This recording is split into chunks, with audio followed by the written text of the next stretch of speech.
Selain PD Perjuangan, Partai Umat dan Partai Buruh membuka peluang untuk mengusung Anies Baswedan di Pilkada Jakarta 2024. Hal ini menyusul putusan Mahkamah Konstitusi yang mengabulkan gugatan terkait ambang batas pilkada yang diajukan oleh Partai Buruh dan Partai Gelora.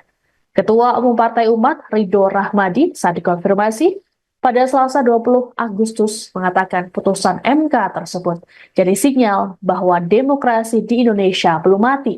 Ridho pun berharap putusan ini membuat pilkada dapat membuka aspirasi seluas-luasnya untuk masyarakat. Terkait pilkada Jakarta, Ridho berujar Partai Umat akan menggelar rapat pada Rabu esok. Agendanya yakni penentuan koalisi dan keputusan pengusungan calon.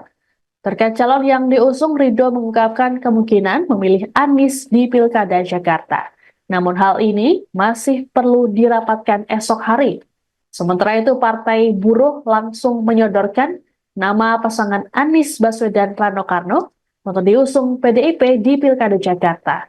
Presiden Partai Buruh Said Iqbal mengaku bahwa pihaknya belum berkomunikasi dengan partai manapun terkait dengan Pilkada Jakarta.